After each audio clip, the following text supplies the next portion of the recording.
ये वाकया उस वक्त का है जब मेरे वालिद अस्पताल में दाखिल थे। मैं उनके पास ही अस्पताल में रुका हुआ था। अस्पताल बहुत बड़ा था।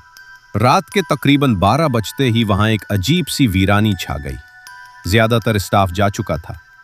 अबू अंदर वार्ड में सो रहे थे और मैं बाहर।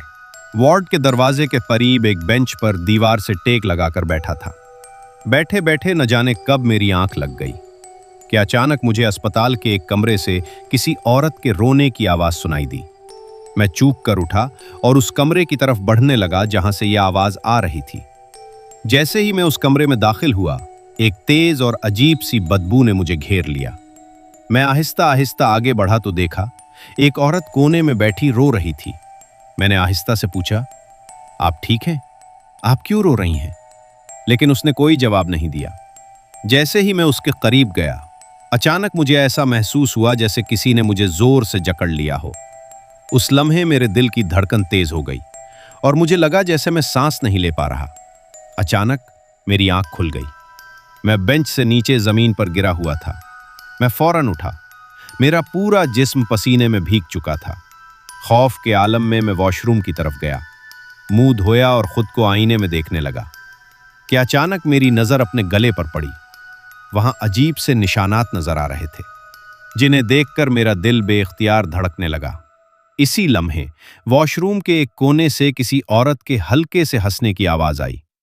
मैंने जैसे ही पलट कर देखा, एक औरत सफेद लिबास में बिखरे बालों के साथ वहां खड़ी थी। मेरी हालत खराब हो गई।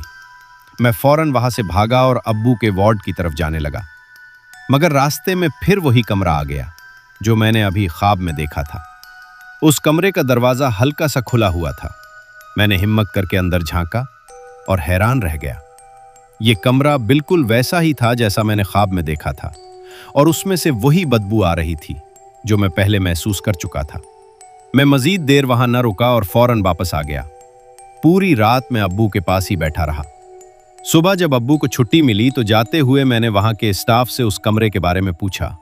उन्होंने बताया, अस्पताल के पुराने लोग कहते हैं कि इस कमरे में कुछ अजीब असरात हैं, इसीलिए यह हमेशा बंद रहता है। मैंने हैरत से कहा, लेकिन मैं तो रात को उसके अंदर गया था। यह सुनकर वो बोले, यह मुमकिन नहीं, इस कमरे पर हमेशा ताला लगा रहता है और बाहर वाज़े हिदायत भी लगी है कि इससे दूर रहें। मैं फौरन उस कमरे के पास गया और जो मैंने देखा वो मेरे लिए नाकाबिले यकीन था। वो कमरा वाकई बंद था। इस पर एक बड़ा सा ताला लगा हुआ था और दरवाजे पर लिखा था, इस कमरे से दूर रहें। मैं कुछ देर वहीं खड़ा सोचता रहा, क्या वो सब कुछ सिर्फ एक ख्वाब था या मैं वाकई किसी ऐसी हकीकत के करीब चला गया था जिसे समझना मुमकिन नहीं। मजीद अच्छी और खौफनाक कहानियां देखने के लिए मेरे चैनल को सब्सक्राइब करें।